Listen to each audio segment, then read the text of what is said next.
Assalamualaikum anak-anak, apa kabar kalian hari ini? Semoga tetap sehat dan semangat belajar daring. Berjumpa lagi dengan saya Bunia tentunya di pembelajaran bahasa Indonesia. Hari ini kita akan belajar yang pertama menyimpulkan teks iklan, slogan, dan poster. Yang kedua, pola penyajian dan kebahasaan teks iklan, slogan, dan poster. Menyimpulkan teks iklan, slogan, dan poster. Untuk menyimpulkan teks iklan, slogan, dan poster, caranya adalah yang pertama, bacalah dengan cermat kalimat dalam teks iklan, slogan, dan poster. Yang kedua, temukan ide pokok dalam iklan, slogan, dan poster. Dan yang ketiga, tulislah simpulan berdasarkan ide pokok dengan kalimat kalian sendiri. Itu adalah urutan cara untuk menyimpulkan teks iklan, slogan, dan poster. Contohnya perhatikan poster berikut ini. Semua harus pakai masker di mana saja dan kapan saja. Poster tersebut berisi tentang pesan bahwa kita harus melindungi diri dari virus corona dengan harus memakai masker kemanapun kita pergi. Pola penyajian dan kebahasaan teks iklan, slogan, dan poster. Berdasarkan medianya, iklan media cetak dibagi menjadi yang pertama iklan baris, yang kedua iklan kolom, dan yang ketiga iklan display.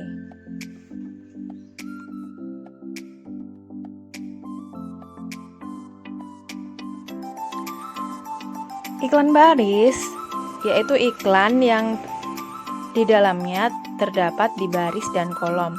Iklan baris biasanya terdapat di media koran, majalah. Nah, itu termasuk contoh dari iklan baris. Dia dibatasi baris dan kolom. Karena semakin banyak baris dan kolomnya, semakin mahal juga iklannya. Iklan baris biasanya menggunakan singkatan-singkatan umum. Dijual misalnya jadi DJL, mobil menjadi MBL, dan sebagainya. Nah, yang ini namanya iklan kolom. Iklan kolom lebih lebar daripada iklan baris. Dan yang ini merupakan iklan display. Iklan display ada gambar dan ada tulisan-tulisannya, jadi dia lebih menarik. Yang kedua, iklan elektronik. Iklan elektronik dibagi menjadi iklan radio, iklan televisi, iklan film, iklan luar ruangan. Nah, itu merupakan contoh dari iklan televisi. Iklan yang ditayangkan di televisi namanya iklan televisi. Nah, kalau yang itu namanya iklan film karena di dalamnya ada filmnya. Dan yang ini namanya iklan luar ruangan, biasanya ditempelkan di jalan-jalan. Nah, sekarang kita akan membahas struktur pembangun teks iklan. Strukturnya terdiri dari judul atau nama produknya. Judul dalam iklan tersebut adalah teks pucuk harum. Nah, judul itu biasanya di depan sendiri atau nama produknya itu apa? Itu namanya judul atau nama produk. Yang kedua, penjelasan. Penjelasan adalah penjelasan dari isi-isi produk tersebut. Nah, yang ada tanda panahnya rasa teh terbaik ada di pucuknya. Itu namanya penjelasan. Ya. Kemudian nama dan alamat pengiklan. Nama dan alamat pengiklan itu biasanya kecil dan ditulis di produk tersebut. Misalnya PT Unilever atau apa. Nah, itu nama dan alamat pengiklan. Di dalam iklan pasti ada 3 struktur pembangun tersebut. Di dalam teks iklan ini ya ada contoh-contohnya ya, ada contoh 1, contoh 2, contoh 3. Ini adalah jenis-jenis teks iklan yang sudah kita bahas di awal tadi. Itu pasti ada kalimat-kalimat yang membentuk iklan tersebut atau kebahasaan dari teks iklan itu sendiri. Dari dalam kebahasaannya itu ada kalimat-kalimat yang menunjukkan ciri-ciri dari iklan tersebut. Misalnya aku gemar membaca dan sebagainya. Kalian perhatikan contoh iklan berikut ini. Kalimat rasa teh terbaik ada di pucuknya itu bersifat informatif atau kalimat pernyataan yang berfungsi memberi informasi suatu hal. Seperti itu ya, itu namanya kalimat berita. Rasa teh pucuk terbaik, subjek, ada predikat, di pucuknya keterangan tempat. Itu namanya kalimat deklaratif atau kalimat berita, karena diakhiri dengan tanda baca, titik, dan memberikan suatu informasi. Ciri-ciri kalimat deklaratif antara lain menyatakan atau menginformasikan sesuatu. Kemudian polanya terdiri dari subjek dan predikat, berintonasi datar atau netral, dan tidak membutuhkan jawaban. Jenis kalimat di iklan. Kalimat yang tersaji adalah yang pertama, ayo dukung 5 pilar STMB. Yang kedua, stop buang air besar sembarangan. Yang ketiga, cuci tangan pakai sabun dengan air mengalir. Kalimat yang bersifat memerintah atau memberi komando namanya kalimat imperatif. Stop itu tadi ya. Kalimat imperatif susunannya itu biasanya inversi. Inversi itu terbalik ya, yang biasanya kalimat itu didahului dengan subjek lalu predikat. Kalau inversi ini terbalik, predikat terlebih dahulu baru dia subjek.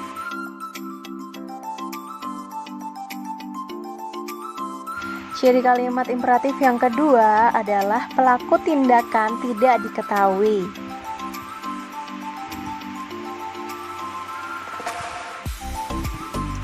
Karena biasanya langsung ke predikatnya. Yang ketiga, intonasi yang merendah di akhir kalimat. Dan yang keempat, adanya partikel penegas, penghalus, dan ajakan berupa harapan, larangan, atau permintaan. Ciri yang terakhir adalah umumnya diikuti tanda seru. Coba perhatikan contoh iklan berikut ini. Di situ ada kata atau kalimat butuh uang, tanda tanya, modal usaha dan kerja, tanda tanya, beli motor atau mobil, biaya pendidikan, tanda tanya. Kalimat itu merupakan kalimat interrogatif atau kalimat perintah. Yang kalimat perintah itu adalah kalimat yang di dalamnya mengandung pertanyaan. Apa, di mana, kapan, siapa, mengapa, dan bagaimana. Ciri-ciri kalimat interrogatif adalah yang pertama diawali dengan kata tanya, kemudian menggunakan tanda tanya di akhir kalimat. Ciri yang ketiga adalah intonasinya tinggi, dan yang keempat adalah membutuhkan jawaban. Kemudian ada yang namanya kalimat interjeksi. Gelegar undian merupakan kata yang mengungkapkan perasaan. Itu disebut dengan kalimat interjeksi. Ciri-cirinya yaitu menegaskan perasaan, memiliki intonasi yang menggambarkan isi perasaan dari pembicara, seperti aduh, wow, amboy, asik, untung, alhamdulillah, insya Allah, dan lain-lain. Jadi jenis kalimat dalam iklan itu ada 4, yaitu kalimat deklaratif, imperatif, interrogatif, dan interjensi. Kalimat deklaratif adalah kalimat yang memberikan informasi berita atau peristiwa. Sedangkan integratif adalah kalimat yang dibentuk dengan menggunakan tanda tanya atau kata tanya. Imperatif bersifat melarang seseorang. Interjeksi mengungkapkan rasa hati, kekaguman, kepuasan, dan sebagainya.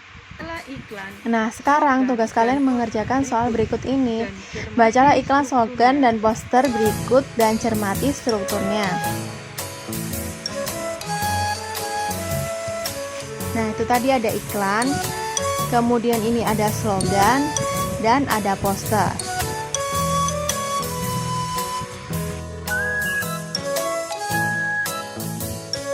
Di video tadi kita sudah belajar tentang struktur teks iklan, poster, dan slogan. Nah, hari ini kalian akan menentukan struktur iklan, slogan, dan poster yang dibaca pada iklan yang tadi.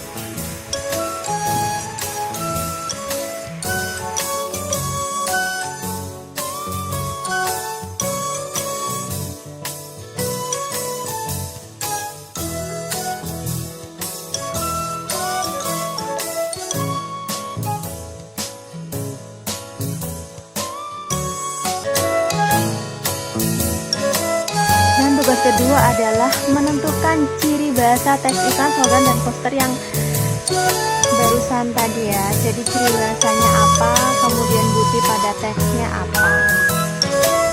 Selamat mengerjakan. Jangan lupa hasil pekerjaan dikirim di WA pribadi Bunia.